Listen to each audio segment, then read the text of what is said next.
Ons lees vanaand uit 3 gedeeltes. Uit Handelinge 18 vanaf vers 9 en dan net een vers uit Hebreërs 11 vers 6 en Filippense 4 vers 6. Ons blaai eers na Lukas 18 vers 9 tot 14.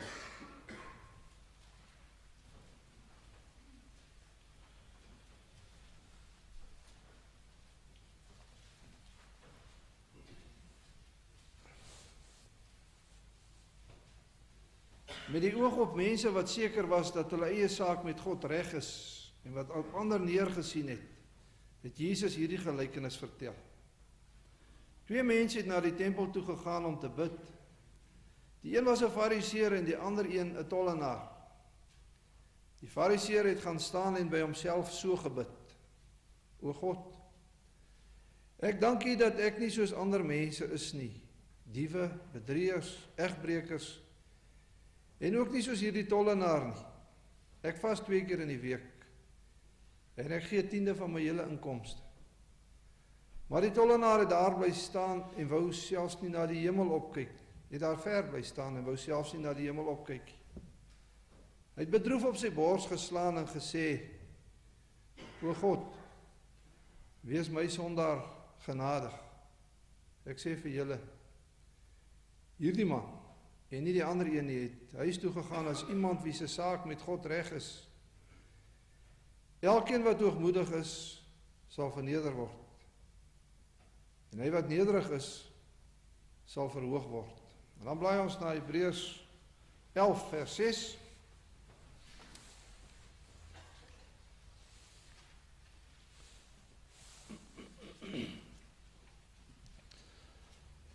Daar lees ons: As 'n mens nie glo nie, is dit onmoontlik om te doen wat God wil. Wie tot God nader, moet glo dat hy bestaan en dat hy die wat hom soek beloon. En dan lees ons ook nog net uit Filippense 4 vers 6. So 'n paar boeke terug.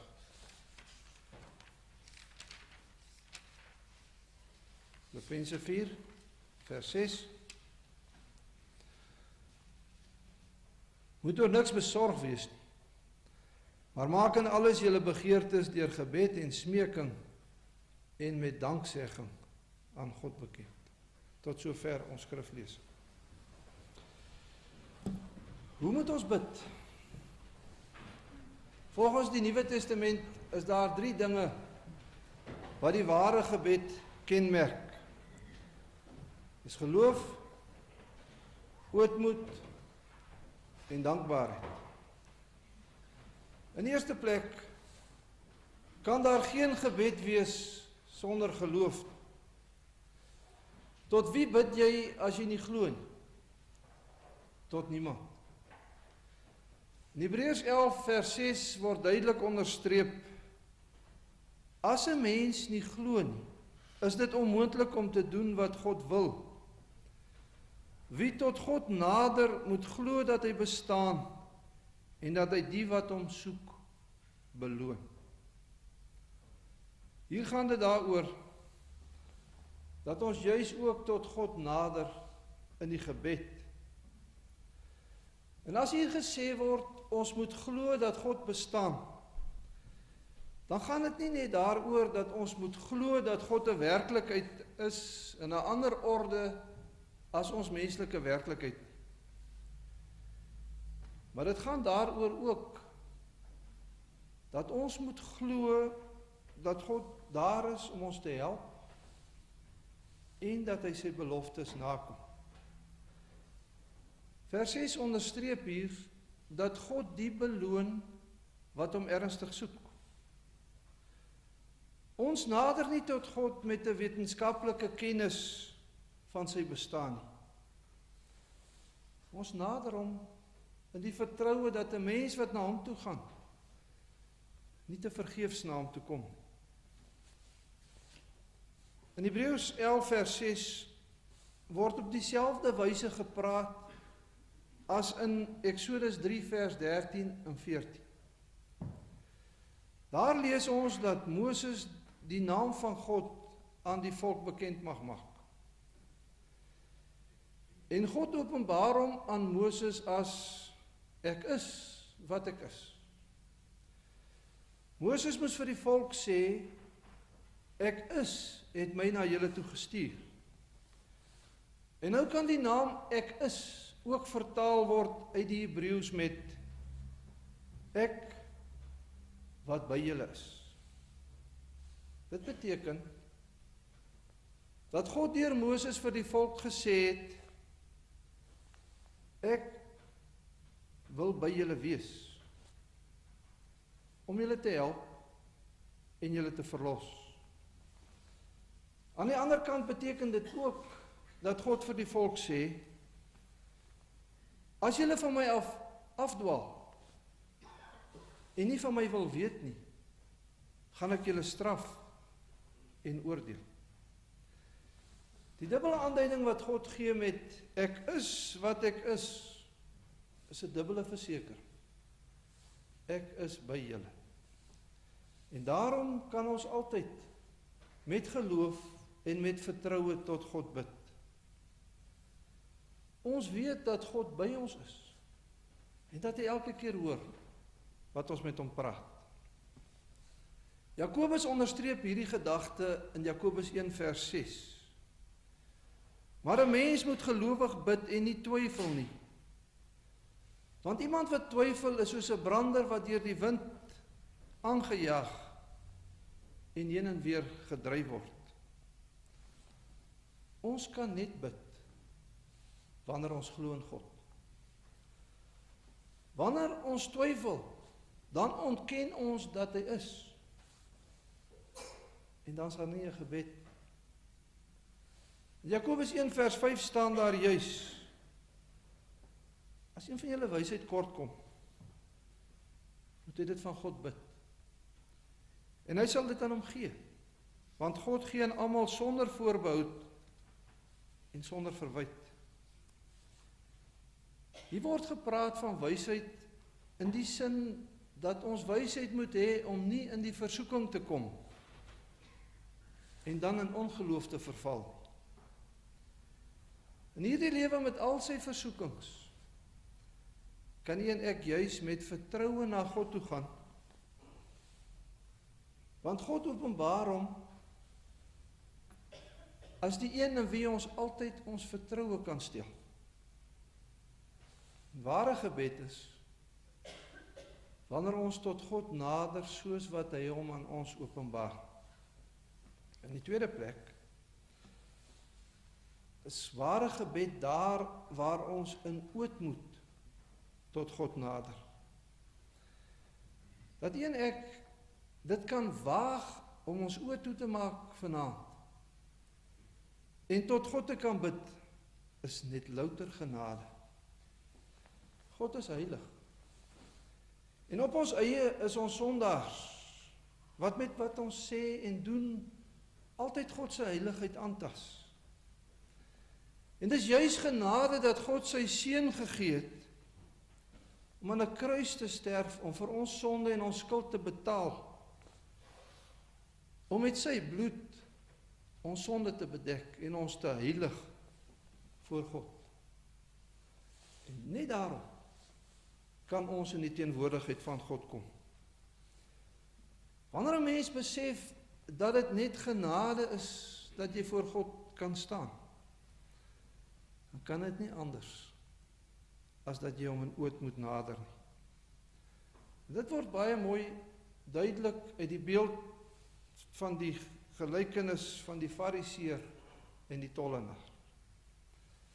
Ons lees in Lukas 18 dat hulle twee saam na die tempel toe gegaan het om te gaan bid. Van die Fariseër word gesê dat hy daar gestaan het en by homself gebid het, o God, ek dank U dat ek nie soos die ander mense is, diewe en bedrieërs en egbrekers en soos hierdie tollenaar nie. Ek vas 2 keer in 'n week en ek gee 10de van my hele inkomste. Nou veroordeel Jesus nie die Fariseër omdat hy in die gelykenis gevas en gebid het. Dit gaan ook nie in die gelykenis daaroor dat Jesus sê dit maak nie saak hoe jy lewe nie. Dat dit nie saak maak of jy 'n fariseer of 'n rower of 'n egbreker of 'n tollenaar is. Jesus probeer ook nie die feit dat die fariseer 'n skoon lewe probeer lei het, om dit te veroordeel. Jesus wil net een ding doen in hierdie gelykenis. Hy wil die hoogmoed van hierdie fariseer ontmasker. Want in sy hoogmoed het hy gedink, ek kan op my eie voor God gaan staan. Ek is geregverdig op my eie, ek is nie soos ander sondaars nie. Hy besef nie dat daar geen mens is, wat al leef hy hoe goed, en al dink hy hoe goed, wat op sy eie verdienste voor God kan staan. Dis net moontlik om tot God te nader in die gebed, deur die genade wat God in Jesus Christus vir ons bewys het. In skerp kontras met hierdie hoogmoedige houding van die fariseer, sien ons dan die houding van die tollenaar. In vers 13. Die tollenaar het daar ver bly staan en hy wou dit nie eers waag om na die hemel toe op te kyk nie. En dan slaan hy bedroef op sy bors en dan roep hy uit, O God, wees my sondaar genadig. Die tollenaar was deeglik bewus dat daar nie net 'n paar dingetjies in sy lewe verkeerd was. Hy het geweet hy's 'n sondaar. En soos wat hy dan daar voor die Here staan, is hy bewus van sy skuld. Kom staan hy voor God en pleit hy om genade, die genade wat God in Jesus Christus aan sondaars bewys. Wanneer Jesus dan na die tollenaar verwys, dan gaan dit nie net oor tollenaars nie. Maar sê hy in vers 14, elkeen wat hoogmoedig is, sal verneder word. En hy wat nederig is, sal verhoog word. Hierdie woorde is ook waar van die houding, waarmee u en ek voor God in gebed staan. In die derde plek, word 'n ware gebed geteken deur dankbaarheid. Hier gaan dit nie net oor die woorde van dankie Here wat ons uitspreek nie, maar gaan dit oor 'n hele houding van dankbaarheid. Die feit dat God hom aan ons openbaar, dat ons hom mag ken, en dat ons tot hom mag nader, is rede tot diepe dankbaarheid.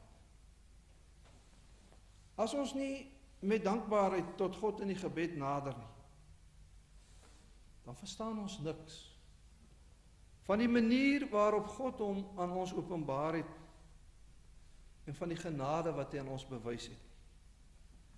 Dan is hy ook nie van gebed sprake.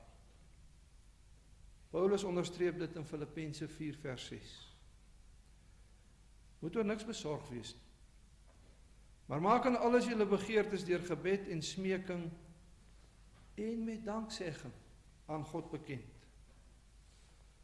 Paulus lê klem daarop dat gebed en smeking gepaard gaan met danksegging.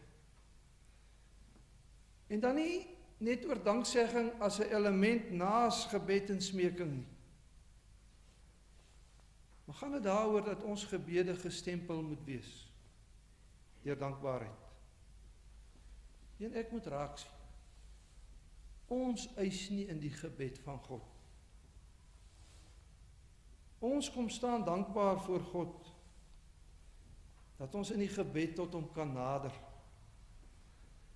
En dat ons ons behoeftes en ons bekommernisse voor hom mag uitspreek en dit aan hom mag bekend maak en dat hy elke keer hoor.